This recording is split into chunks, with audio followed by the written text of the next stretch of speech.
year ends in a few days. That means it's now for everyone to list their favorite things of everything, whether it's music, shows, and film. This has been one of the better years, not just for hip-hop, but music in general. This is why it was extremely hard to create this list of my favorite albums.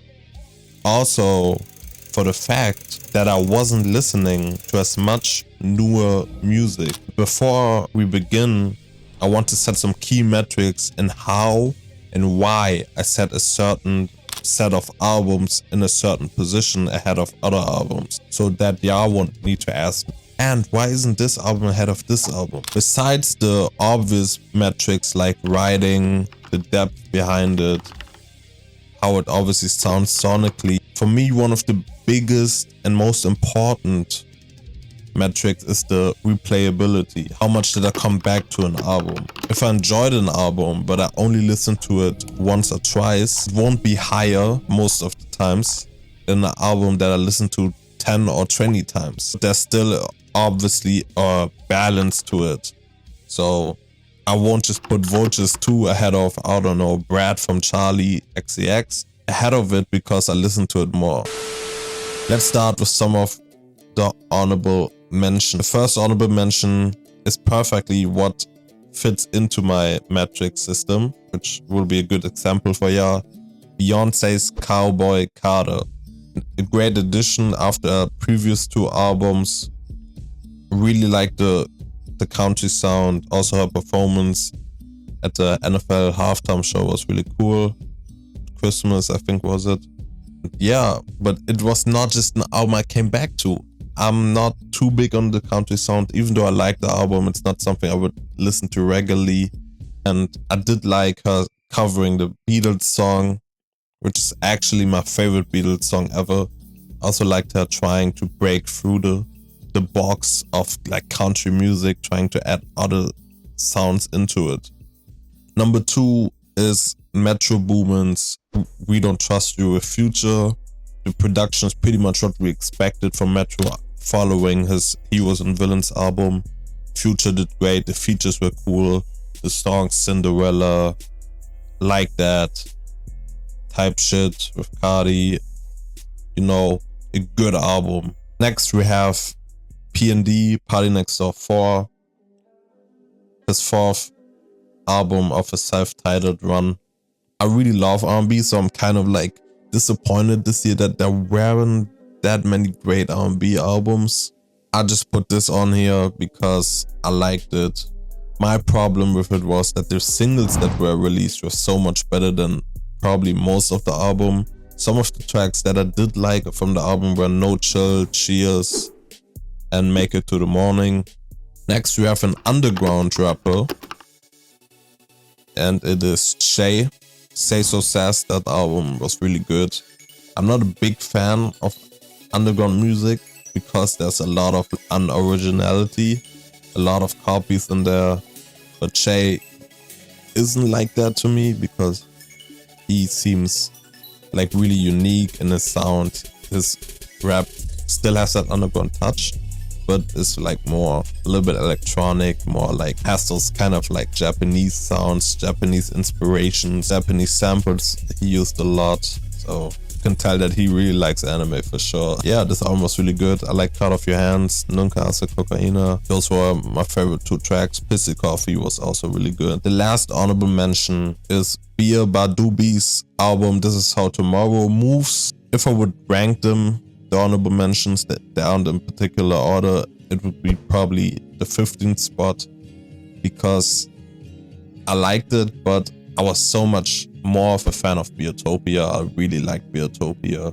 I'm probably a minority in this, but for me, This Is How Tomorrow Moves was weaker than Beertopia. I found some of the tracks were cheesy. It still had some bangers on it, obviously, but it was, to me, a downgrade. A lot of people I talked to said it was way better and it made them really involved, like intrigued into her music, but I like Beertopia more. Okay, let's start with the list. At the number 10 spot, I have Billie Eilish, Hit Me Hard and Soft. It's kind of weird because I didn't listen to Happier Than Ever. I did listen When We All Fall Asleep, Where Do We Go? I did listen that when it came out. but it's technically my second album that I listened from Billie, and I liked it. Every song was like a hit. Felt like I heard everything before, not because it sounds the same, but it's more so popular that I heard everything from social media and stuff like that already. I also liked her experimentation in the second half of the album. A lot of some electronic sounds that sounded like a young Charli, some jazzy sounds as well. The production was a really cool feature this album. Vocally, Billie would always deliver. At the number 9 spot, we have a rising star, Doechii. Her new album, really good. What I love about her is just her attitude, her rap cadence. Alligator Bites Never Heal just defines this. And she's like a mesh of so many rappers that I love. She will definitely be someone who will carry female rap and rap in general for the next years for sure. So I'm really excited what is to come from her. I have a feeling a lot of rappers will be hitting her up for making features and stuff like that. Also, her live performances are really like artistic, and I love when people do that. My number 8 album is an underrated pick. This person also has been getting traction, not as much as Doechii maybe, but in the underground rap scene for sure. And it is To Hollis and his album Boy. To Hollis got popular because of obviously being on tour with Ken Carson, the pre-act of a show, and also his singles like Gold. Trauma was another single as well, I think. So those were pretty popular, but nobody really talked about this album. Like, that album is so good. I really like tracks like I Saw It Flash Before Me, Say It Again, Too Bad. This album made me really love To Hollis, and I still haven't listened to his earlier work, so I will get onto that. My number 7 pick is Bad by Charli XCX. This was my first album that I listened to Charli, so I can't tell you much about it, about the genre in general, but I really like Charli's writing on this.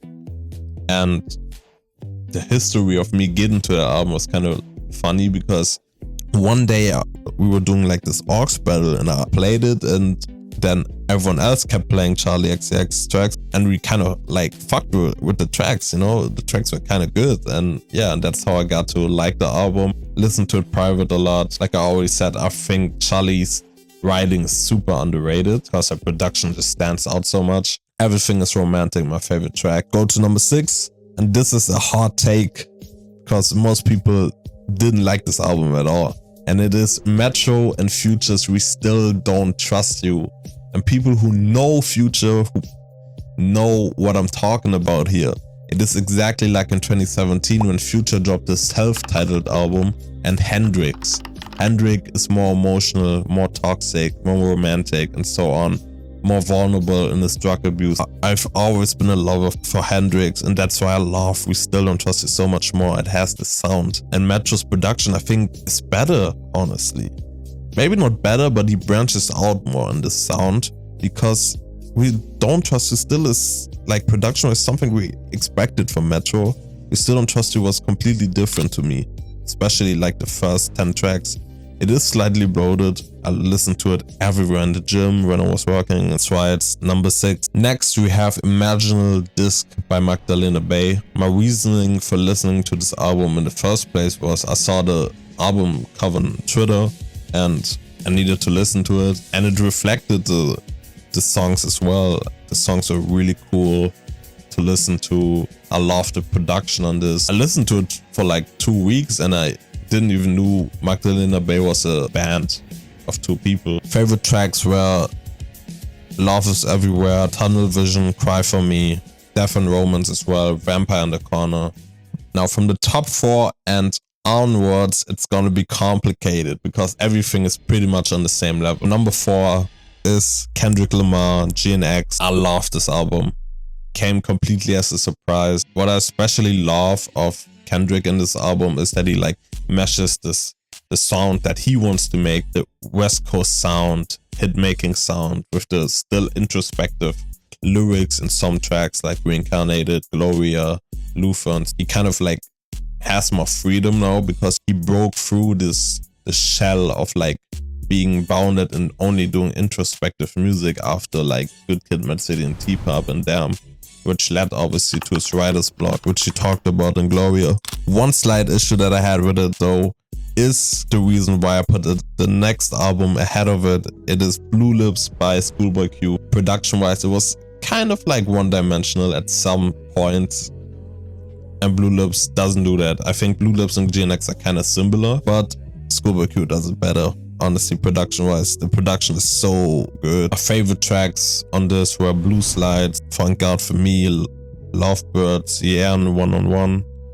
Movie as well. Also, re-listening to it made me really appreciate this album. Number 2 is I Lay Down My Life For You from JPEG Mafia. This album defines JPEG Mafia to me.